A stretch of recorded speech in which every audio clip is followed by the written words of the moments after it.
Hello ladies and gentlemen, Top Hat Gaming Man here with another exciting video discussing various things gaming for all of you computing enthusiasts and consumers of electronics out there.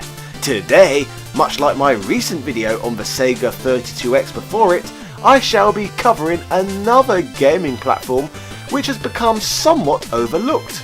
On this fine day, we shall be taking a look at the Ouya, a system which, despite being fairly modern, most people have never played. Regarding the Ouya in 2018, people generally fall into two camps. Those that look down their noses at the Ouya and dwell on what it could have been, and those who simply do not know that it even exists in the first place. Personally though, I am in the third camp, and I never like to form a strong opinion on a device until I have gained a decent amount of play experience with it first. So when I saw the Ouya for sale at £18 in a local second-hand shop, I knew it was time to make a video on if the Ouya is worth playing today. We are going to be taking a look at everything about the system, from its history to the games on the platform itself. So sit back, relax, and let me tell you all there is to know about this enigmatic little platform. Yeah! The Ouya is an Android-based games console where you can purchase games online to play through the Ouya store. The Ouya was first announced on July 3rd, 2012 and was led by a lady known as Julie Ehrman, the Chief Executive Officer of Santa Monica, California-based Boxer 8 Incorporated. The company would later go on to rebrand themselves as Ouya Incorporated. If people pledged $99 to this campaign, they could land an Ouya of their very own at launch. An extra incentive was also in place, whereby the first 1,000 backers could also get an early bird deal on the console at a slightly reduced $95. The system's life was off to a ridiculous flying start, as the Kickstarter fundraising goal was hit in as little as just 8 hours. Ouya fever was sweeping the information superhighway. Past these first 8 hours, fundraising continued to increase, and more models were made available at various funding levels. In fact, the Ouya holds the world record for the best first day performance of any project hosted on Kickstarter to date. In fact, if you look at the first 24 hours in which Ouya backing began, it actually accumulated that someone backed the Ouya once every 5.59 seconds that day. Absolute madness. The Ouya was also the 8th project in Kickstarter history to raise over $1 million in funds, and was by far the fastest project in history to do so. When all was said and done, the campaign raised an astonishing $8.6 million, which is over 900% of their original goal. Whilst all this success was going on for Ouya Incorporated, a number of vocal critics regarding the project began to surface. There were many people within the gaming community who were skeptical that this new company were capable of being able to deliver the Ouya product at all. On July 12, 2012, PC Magazine Sasha Sagan ran an opinion editorial entitled "Why Kickstarter's Ouya Looks Like a Scam", which was critical not only of the Ouya, but of all Kickstarter funded hardware projects. In this article, he stated that the entirely imaginary Ouya appears to be the latest of many Kickstarter tech projects to attract a long line of suckers. It's like a world full of wimpies. They'd gladly pay you Tuesday for a hamburger today. Some speculation regarding the system was more positive on the other hand, with Unreality magazine defending the Ouya, stating a scam implies some sort of intentionally illegal deceit. Tapping multiple investors from multiple sources isn't a scam. It's not even illegal, it's business. Despite the mixed speculation prior to the launch, the system was finally finished and shipped to backers by March 2013. This was all prior to the retail launch, which was set to take place later in June of that year. During this backers only period for the system, Engadget had the opportunity to review this version of the system. Engadget praised the system's low costs and ease of hacking, however reported issues with the system's controller, stating that the buttons sometimes got stuck beneath the plating and that the right analog stick would snag too. A lag was also reported between the controller and the console when playing games. A similar report was also issued by The Verge, who also questioned the controller's build quality. Amongst this, they also stated that the Ouya isn't a viable gaming platform or a good console, or even a nice TV interface. Amongst all of this, by June 2013, the Ouya was ready for its retail launch and was sold to the general public at $99 US. Engadget once again reviewed the system and noted massive improvements from the pre-release versions of the unit. Engadget reviewed the retail version of the Ouya and noted a largely improved experience as compared to what they found with their pre-release unit. Improvements to the gamepad were huge, and they found that the UI had been cleaned up and sped up. Engadget concluded that their latest experience with the Android-based gaming device left them feeling optimistic, and that the company was taking customer feedback seriously. Digital Trends called the final retail console a device with a lot of potential built with love, and called the design a sleek and cool looking cube filled with gaming goodness. The mostly positive review cited a lot of potential for the future, but was tempered by noting deficiencies in performance and pointing out that the Ouya won't be able to compete with the big three console makers on performance, but must instead rely on carving out its own niche in the marketplace. Extreme Tech, on the other hand, found that Ouya has a number of serious faults. They mentioned the subpar controller, the connectivity issues, and games which worked flawlessly on smartphones but stuttered on the console. Also, they remarked that there aren't enough worthwhile games to play. When July 2013 came around, Ouya announced the Free the Games Fund, which was supposed to serve the purpose of supporting developers to make exclusive games for the system, as after all, what is a games console without exclusives? That would be as pointless as the Xbox One's existence after all. As time progressed and October rolled around of that year, the company also announced plans to release a new iteration of the console for 2014. The improved Ouya would feature an improved controller, double the storage space and better Wi-Fi capabilities. In the next year of January 2015, Ouya received an investment of 10 million USD from the huge Chinese e-commerce company Alibaba, with the possibility of incorporating some of Ouya's technology into Alibaba's set-top box. By April of that year, it transpired that Ouya were trying to sell their company due to debt management problems, and by July 2015, Ouya had been acquired by Razer Inc., a global gaming manufacturing hardware company founded by a Singaporean entrepreneur. Razer Inc. acquired Ouya's employees, along with its library of gaming content. However, the Ouya hardware itself is discontinued, as the deal for some reason did not include any hardware assets.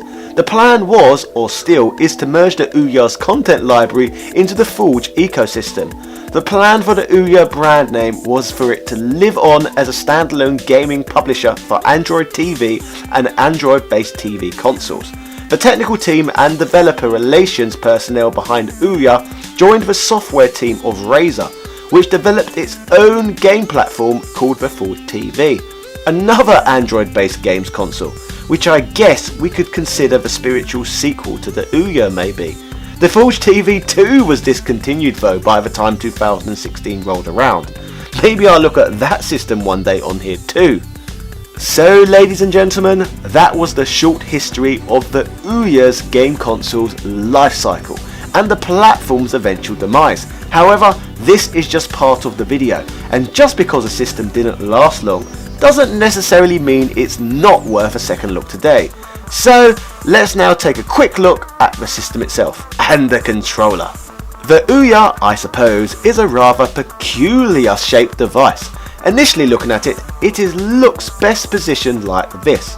However, sadly, there is no way of turning it on, because ridiculously, this is upside down. The Ouya sits with its curved edge on the ground, and with its square face flat, strangely facing the air. The on and off button is located atop the system in the middle of the device. The back of the device features a power hole, a USB, and a micro USB slot, alongside an Ethernet cable slot if you fancy playing the Ouya in bloody Cuba or somewhere remote like that. On top of all of this, the system also features a HDMI slot, as the Ouya is a current gen system after all. In regards to the controller, I think it feels fairly lovely, and design wise it reminds me a lot of the Nintendo Wii U Pro controller. The device features a D-pad, 2 analog sticks, 4 shoulder trigger buttons and 4 buttons on the right that spell out the word Ouya, which I thought was a nice little touch, and better than the randomness of, A, B, Y and Z. I personally feel this is a lovely controller, which feels great in my smooth, well moistured hands. So that was the aesthetics of the console itself. But what is a console without games, eh? So without further ado, let's talk about some of the gaming content which can be found in the Ouya's library. As mentioned previously, all games on the system are acquired digitally, and in many cases at a price. One of the beautiful things about the Ouya though, and other Android devices, is that in most cases you get to try before you buy, as demo versions are available to play of most games prior to purchase, meaning you get a good indication of what you want to play without spending any money first. Also, with the thousands of games which are available on the system, it can be a lot of fun to just browse through games and try out random stuff. In some ways, playing with the Ouya feels a lot like surfing through some of the giant microcomputer libraries on the likes of the ZX Spectrum, Commodore 64 and Amstrad CPC 464. The system has that same experimental indie charm to it, where if you go digging, in many cases you never know what you are going to find. So now it is time for me to share some of my Ouya gaming experiences with you. Let's start by looking at Beast Boxing Turbo, a charming little love letter to the Punch-Out series of games by Nintendo. I have already covered Wade Hickston's Counterpunch on this channel as a decent Punch-Out imitator, and Beast Boxing Turbo is another decent Punch-Out clone. This first-person boxing title is artfully designed and plays with a similar fighting rhythm mechanic to other games in which I have compared it to. This game is fast-paced, fun and looks great, and features 12 gimmicky opponents for you to beat the living buggery out of. This is definitely a fun little game, and if you do not fancy playing on the Ouya, there is always Steam 2 for this one, PC Master Race and all. Another game I got a lot of fun out of was Wizorb, a game along with Arkanoid which would fit into the breakout genre. This game features a nice difference though, in the fact that it takes place in a medieval fantasy setting, which gives the game a different feel. I do think that over-reliance on 8-bit style graphics looks a bit cheap and tacky in the majority of indie titles. However, at least the graphical style fits in with the brick breaker genre quite well with this one. You play as a wizard and cast spells, which in this game acts as the equivalent to the ball. Give this game a go, it certainly beats Kirby's Block Ball. Like on many Android devices, the system is fairly infested with runner-style games. Games which play like Bit-Trip Runner and Temple Run, which Nintendo also decided to cash in on when they published Super Mario Run. One example of this is Wind Up Night, not to be confused with Rocket Knight Adventures, Shovel Knight, Clockwork Knight, Symphony of the Night or Nights into Dreams. Don't you just love games with the word night in them? Overall, this is just a nice little game within the runner genre that plays quite well. I particularly like the 2D graphical style. 2D graphics? I suppose 2.5D graphics or whatever they're bloody called, which in some ways reminds me of what Klonoa looked like. Another game of this genre on the platform is Cannibalt 3D, another game that has appeared on everything under the sun. In this game it appears you play as Michael Jackson trying to escape New York City on the day of 9/11. Just like many runner games, this game is just as addictive. With its randomly generated levels, there is endless fun to be had. So give it a go! Polarity is a first-person puzzle game which graphically reminds me of watching the Tron movie as a child. This game's main mechanic is switching between red and blue energy to solve various puzzles. Apparently, this brain-teasing game is also an actual Ouya exclusive. So if you want to try this one, you are going to have to become a proud owner of the Ouya, just like the great Top Hat Gaming Man. This is a fun game that rewards you for taking your time. So I suppose not a game for those who only like games like, I don't know, Call of Duty. Next up, I bring to you Deep Dungeons of Doom, a very simplistic game which features RPG battle mechanics. In this game you simply attack or defend basically. The game features time-based combat where you carefully balance these two paradigms. You must descend from floor to floor, defeating enemies and slaying monsters as you progress. My only small gripe with this game is the bloody oversaturated pixelated art style, which for some reason these indie games seem to rely so heavily on. Bunch of cheap uninspired gits. Another easy time killer is Nimble Quest, a game where you lead a conga of heroes to glory as you defeat hordes of enemies. I suppose the game is basically Snake for the Nokia 3210, with a load of RPG elements added, and come to think of it, who didn't enjoy Snake? So if someone had have told me in the 90s that I could play a game that was a mix of Snake and Final Fantasy, I would have been sold. To quote Total Biscuit regarding this game, if the game had have appeared on the Amiga, it would be considered a classic. Because we love knights so much in this video, I now present to you Nightmare Tower, an arcade-style launching game where you play as a knight with a rocket as you propel your way up a tower by swiping your sword through hundreds of monsters as they appear on the screen. The goal is to continue slashing so that you can continue to maintain your velocity. This game is fun, it is addictive, and features all the elements you need to have a decent pick up and play experience. Make sure you put this game at the top of your download list. Yeah! So ladies and gentlemen, that was just a really small peek of some of the Ouya's library.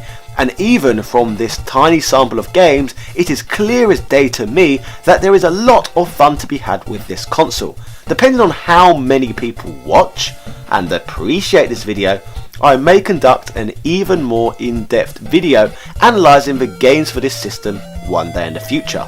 I am curious to see what level of interest this initial video generates. But either way, regardless of this video's popularity, I certainly will be exploring the platform's library in more detail in the future because, as I stated, I have had a lot of fun with this platform so far, so I cannot really see what there is to even complain about with the Ouya. It only cost me £18, and it may be one of the best £18 I've ever spent. The system holds that same exploratory nature as the microcomputers back in the day, but much more importantly, features a huge library of games with a very simplistic pick up and play nature. As I quoted Total Biscuit earlier, with a lot of these games, if they were microcomputer games, people would be classing them as classics. Predominantly, I spend a large amount of my time playing consoles from a few decades ago. Platforms like the Mega Drive, the Master System and the Super Nintendo. Much of the Ouya's library has that same play on the spot and enjoy nature. I suppose for many that they would simply play a lot of games like this on their mobile phones. However, playing games on a tiny little touchscreen has never been an experience I have particularly enjoyed, especially when you take into account how quickly mobile games seem to drain your phone's battery. Most of the time it just doesn't feel worth it. With the Ouya though, it offers a very simplistic way to play these style games with a controller on an actual television. So what is not to like about that really? So my final thoughts with the Ouya with regards to whether it is worth playing in 2018, I am going to have to say with the Ouya you should give it a go. You may be pleasantly surprised with your budget experience. I personally find it really difficult to attempt to hate on something so cheap and so simple. However, I suppose I get the hatred for the device for anyone who was moronic enough to drop over £100 on this thing. I mean, what the hell were they bloody thinking, silly fools? Ha ha ha. Thank you for watching today's video. I hope you enjoyed my video about the Ouya. What are your favourite Ouya games? And if you've had any experiences with this system, let me know in the comment section. Also, if you're either new or old to this channel, I would greatly appreciate if you could hit the notification bell. It is the only way to guarantee that you can see my videos on release day, because YouTube have stopped pushing their subscriber feature these days. So make sure you give the notification bell a click. Click the bloody notification bell, please. Finally, my channel, Top Hat Gaming Man, is partly funded from the fantastic support and donations I receive from my lovely Patreon benefactors. So shout outs to Carl Johnson, Shizuka Kobayashi, Richard Clark, Michael Keneally, Greg Hooper, Harold Webb, Sint Spaces, Kevin Verheely, David Mountford, Andrew Bazansky, Edward O'Reilly, Peace of Dawn, Retail Archaeology, Tom Elliott and Mike S. Hines. Yeah, and of course all my other patrons too. I would really struggle to make these videos without your kindness. If you too would like to support this channel, then make sure you check out my Patreon page. There's rewards in it for you too. Cheerio!